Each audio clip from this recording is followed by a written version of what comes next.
नमस्कार, news state UP UK के digital platform में आप सभी का स्वागत है और मैं हूं आपके साथ आशिमा त्यागी। और आज हम बात करेंगे समाजवादी पार्टी के हरियाणा में अपनी दावेदारी छोड़े जाने के बाद पूर्ण समर्थन इंडी गठबंधन को देने का उन्होंने ऐलान कर दिया है। अखिलेश यादव ने एक बैठक के बाद ये बड़ा फैसला लिया है, लेकिन उसके बाद अब यूपी की सियासी फिजाओं में चर्चाओं का बाजार गर्म हो गया है, क्योंकि समाजवादी पार्टी की तरफ से लगातार हरियाणा विधानसभा चुनाव के दौरान कई सीटों की मांग यहाँ पर की जा रही थी, लेकिन वहां पर कांग्रेस के साथ सहमति नहीं बन पाई, जिसके बाद अब समाजवादी पार्टी अखिलेश यादव ने अपने पैर दावेदारी से पीछे खींच लिए हैं और उनकी तरफ से ये तर्क दिया गया है कि त्याग और परित्याग की जरूरत है, क्योंकि यहाँ पर किसी दल को अपनी संभावनाएं ढूंढने की बजाय बल्कि जनता का सोचना चाहिए। और साथ ही साथ उन्होंने बीजेपी पर जो जोड़ तोड़ की राजनीति का भी आरोप लगाते हुए कहा है कि हमें जनता के लिहाज से सोचना चाहिए और इसलिए हम ये बलिदान दे रहे हैं। लेकिन इस बलिदान को हम किस तरह से देखेंगे, किस तरह से ये जो त्याग की बात अखिलेश यादव कर रहे हैं, क्यों यूपी की फिजाओं में ये चर्चाओं का बाजार गर्म हो गया है, क्योंकि यूपी कांग्रेस की चिंता यहाँ पर बढ़ते हुए नजर आई, क्योंकि उत्तर प्रदेश में भी 10 विधानसभा सीटों पर उपचुनाव होना है और ऐसे में अब ये भी तस्वीर कहीं ना कहीं उभर कर सामने आती नजर आ रही है कि जहां हरियाणा में त्याग अखिलेश यादव ने किया है, तो वहीं अब यूपी में कहीं ना कहीं उस लिहाज से कांग्रेस पर दबाव समाजवादी पार्टी की तरफ से बनाया जा सकता है। हालांकि अभी ये चर्चाओं का बाजार है। सोनी हमारे साथ जुड़ेंगी, सोनी बताएंगी ताजा तरीन क्या जानकारी अभी सामने आई है, क्योंकि हम देख रहे हैं उत्तर प्रदेश में राजनीतिक उथल पुथल काफी तेज है। एक तरफ मुख्यमंत्री अलग अलग जिलों का दौरा कर रहे हैं उपचुनाव को साधने के लिए, दूसरी तरफ हरियाणा में लगातार मांग उठ रही थी सोनी सीटों को लेकर समाजवादी पार्टी की तरफ से, लेकिन एकदम से अपने पैर खींचते गए हैं अखिलेश यादव समाजवादी पार्टी की तरफ से। तो क्या कुछ है पूरी जानकारी, और ये त्याग की जो बात कर रहे हैं अखिलेश यादव, ये आखिर क्या है?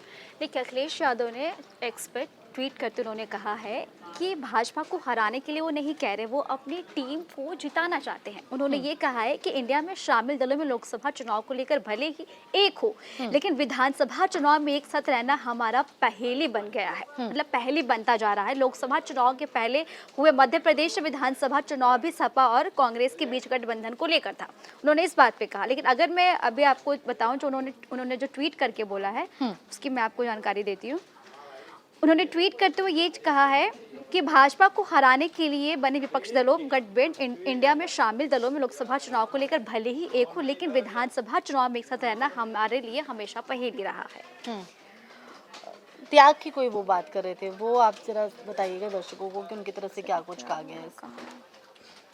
हाँ, उन्होंने एक्स पर ट्वीट करते हुए लिखा है कि बात 2-4 सीटों पर प्रत्याशी उतारने की नहीं है, बात तो जनता के दुख दर्द को समझते हुए उनको भाजपा की जोड़ तोड़ के भ्रष्टाचारी सियासत में मुक्ति दिलाने की है। उन्होंने इस पर जोर दिया और उन्होंने कहा कि हम मानते हैं कि हमारे यहाँ इंडिया के किसी भी दल के लिए यह समय अपनी राजनीतिक संभावना तलाशने की नहीं है, बल्कि त्याग और बलिदान का है। उन्होंने साथ ही ये भी कहा कि कुटिल और स्वार्थी लोग कभी इतिहास में अपना नाम दर्ज नहीं करा सकते। ऐसे लोगों की राजनीति को हराने के लिए ये क्षण अपने सर से ऊपर हटाने का ऐतिहासिक अवसर है। ये हम ये कहें कि उन्होंने एक तरीके से किसी पे निशाना साधते उन्होंने ये ट्वीट किया है। हालांकि उन्होंने नाम इसमें नहीं लिखा है, लेकिन उन्होंने इस तरीके की बातें की। देखिए, ना सिर्फ निशाना साधते हो, लेकिन इसके साथ कई मैसेज भी यहाँ पर दिए हैं। और ये संदेश क्या है और उसके बाद उत्तर प्रदेश की राजनीति में इसका क्या प्रभाव पड़ते नजर आएगा, ये हम समझने की कोशिश करेंगे। पंकज जी हमारे साथ इस चर्चा में जुड़ेंगे। सोनी ने आपको बताया, क्योंकि त्याग और बलिदान की बात यहाँ पर पंकज जी हो रही है,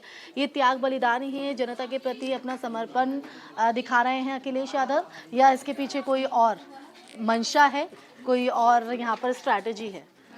देखिए, ये तो स्ट्रेटजी है। बलिदान और दान सियासत में नहीं होता है, उसके अपने अपने कुछ फायदे होते हैं। सोशल मीडिया पे तो जिक्र कर रहे हैं। हाँ, सोशल मीडिया पे कर रहे हैं। आप देखिए, कहने का तो मतलब कुछ ना कुछ तो आपको कहना पड़ता है, लेकिन इसके पीछे जो है सो आपको तत्काल आपको इसका प्रभाव आपको दिखेगा। जो ये हरियाणा में चुनाव हो जाने दीजिए और ये चुनाव हो जाने दीजिए जम्मू कश्मीर में, उसके बाद से आपको अक्टूबर नवंबर में यहाँ पे चुनाव होंगे। आपको झारखंड में और मध्य प्रदेश में चुनाव होंगे और उसी के साथ आपको महाराष्ट्र, झारखंड और महाराष्ट्र में विधानसभा चुनाव होने हैं और उसी से उम्मीद की जा रही है जो आपको यहाँ पे चुनाव हो, उपचुनाव हो। तो अब देखिए बार्गेन यहाँ से शुरू होता है।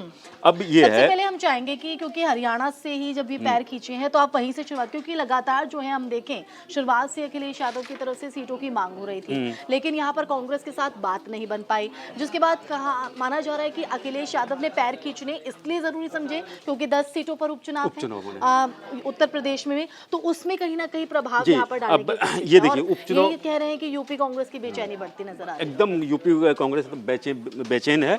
और सबसे बड़ी बात है जो इसमें आपको हरियाणा में 17 सीट पे इन लोगों ने समाजवादी पार्टी ने चुनाव लड़ने का मन बनाया था और समाजवादी पार्टी के अध्यक्ष जो हैं उत्तर प्रदेश में सुरेंद्र भाटी ने 17 सीटों का ब्यौरा भी अखिलेश यादव को भेजा था।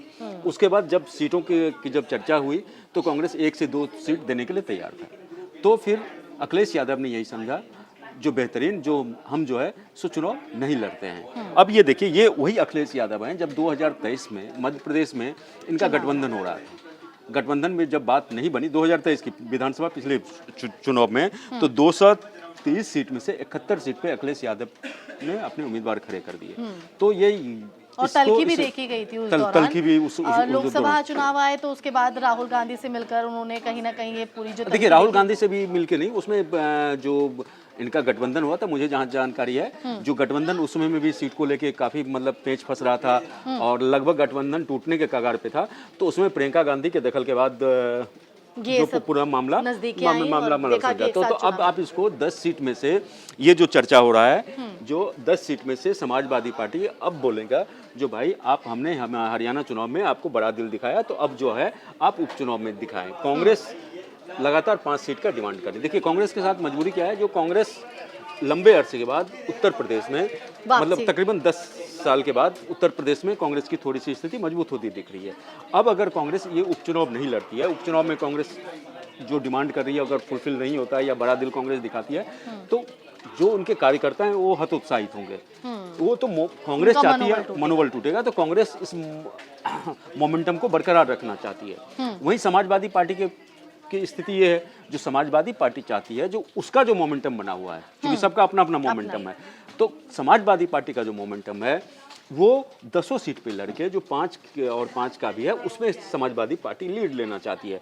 तो यहाँ कांग्रेस के लिए और अगर अब ऐसा होता है हरियाणा में कांग्रेस के लिए कहीं ना कहीं माना जाए कि असहज वाली स्थिति, कांग्रेस के लिए असहज वाली स्थिति है। और इन जो कांग्रेस को है जो आप ये मान के चलिए जो 5 सीट था अब 1 या 2 सीट की बात चल रही है, जो 1 या 2 सीट अखिलेश यादव कांग्रेस को देंगे। यूपी विधानसभा फूलपुर, मीरपुर, खैर सीट और गाजियाबाद सीट, ये 4 सीट पे कांग्रेस अड़ी हुई है अभी तक, जो मुझे ये 4 सीट चाहिए। अब जो खबरें आ रही है जो गाजियाबाद की 1 सीट हो सकता है कांग्रेस के खाते में आए, बाकी कोई सीट नहीं आएगी जैसी मतलब चर्चाएं हैं। इसके बाद से आप देखिए जो महाराष्ट्र, अगर हम बड़ा दिल दिखाने की बात है तो जब ये भी कहा जा रहा है कि महाराष्ट्र में जब चुनाव होंगे तो वहां पर भी कहीं ना कहीं समाजवादी पार्टी को तवज्जो दी जाएगी, बशर्ते कि हरियाणा में जिस तरह से सीटों की मांग हो रही थी उसके बाद ये माना जा रहा है कि सहमति इसी पर बनी है कि उत्तर प्रदेश में तो ये असहज वाली स्थिति हम देख ही रहे हैं कांग्रेस के साथ, लेकिन महाराष्ट्र में भी देखिए पार्टी विस्तार चाहती है। और देखिए महाराष्ट्र में भी कांग्रेस के लिए राहें आसान नहीं है,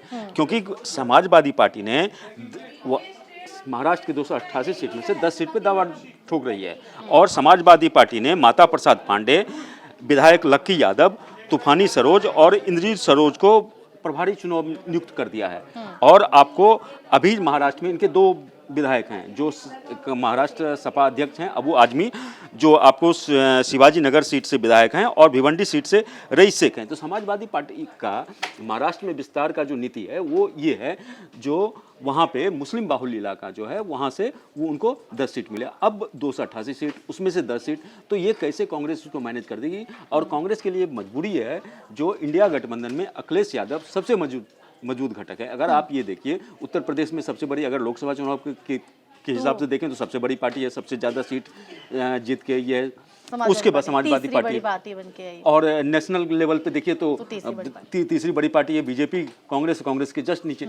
तो इस लिहाज से समाजवादी पार्टी भी अपना तो अगर हम देखें उत्तर प्रदेश के लिहाज से, हालांकि आपने बहुत बारीकी से समझाया, लेकिन ये तो अभी सिर्फ एक समीकरण तय करने की बात हो रही है, अभी इसमें ऑफिशियल भी अनाउंसमेंट होगा क्या कुछ तस्वीर, तो मजबूती में आपको क्या नजर आता है कि कांग्रेस जिन 4 सीटों की बात कर रहे हैं, जैसे गाजियाबाद, खैर की बात कर रहे हैं, तो ऐसे में क्या लगता है कि क्या वो कर पाएगी अब वो दबाव बनाने नहीं, की अब स्थिति अब में? अब अब कांग्रेस दबाव नहीं बना पाएगी। वैसे कांग्रेस के जो रणनीतिकार हैं अखिलेश यादव, इधर समाजवादी पार्टी की टीम, इस पे निश्चित रूप से चर्चा हो रही है, क्योंकि इतने पहले से चुनाव के लिए सभी तैयारियां चल रही हैं, सब पर्यवेक्षक नियुक्त हो गया, सब कुछ हो गया। तो देखिए, जब तक अंतिम फाइनल नहीं हो जाए तब तक सभी लोग अपने अपने हिसाब से डिमांड करते हैं। अब देखना होगा जो समाजवादी पार्टी, अब तो समाजवादी पार्टी ने यहाँ बड़ा दिल दिखा दिया है ना। अब कांग्रेस और बड़ा दिल दिखा- कांग्रेस की बारी है, तो कांग्रेस कितना बड़ा दिल दिखाती है क्यों। और समाजवादी पार्टी, कांग्रेस और की देखिए, मजबूरी है। कांग्रेस की बात इसीलिए हो रही है क्योंकि आपने मध्य प्रदेश चुनाव की बात करी, क्योंकि मध्य प्रदेश में भी हमने देखा था कि जब सहमति नहीं बन पाई, जब साथ में नहीं हो पाया, तो अलग से उन्होंने पूरे इन तमाम सीटों पर अपनी घोषणा यहाँ पर कर दी थी। अब ऐसे में उत्तर प्रदेश में भी उपचुनाव है 10 सीटों पर, हालांकि अभी तारीख तय नहीं हुई, लेकिन उससे पहले अगर बात करें उत्तर प्रदेश की राजनीतिक गलियारों में, तो उथल पुथल कहीं ना कहीं तेज है, निश्चित रूप से, चाहे वो बीजेपी हो, और तमाम दल अखिलेश यादव का ये जो बलिदान जो उन्होंने बोला है ना, ये अखिलेश यादव का ये बलिदान कांग्रेस पे भारी पड़ रहा है। कांग्रेस पे भारी पड़ रहा है, और ये कितना कारगर साबित होगा ये भी देखना होगा। यहीं पर विराम लगाएंगे इस चर्चा में, फिर हाजिर होंगे एक नए टॉपिक के साथ। लेकिन अखिलेश यादव के इस त्याग से और इस परित्याग से जो वो बात कर रहे हैं, वो कितना उस प्रभाव में आते हैं या कितना उनको उससे फायदा होगा, ये देखना होगा। इसी के साथ नमस्कार।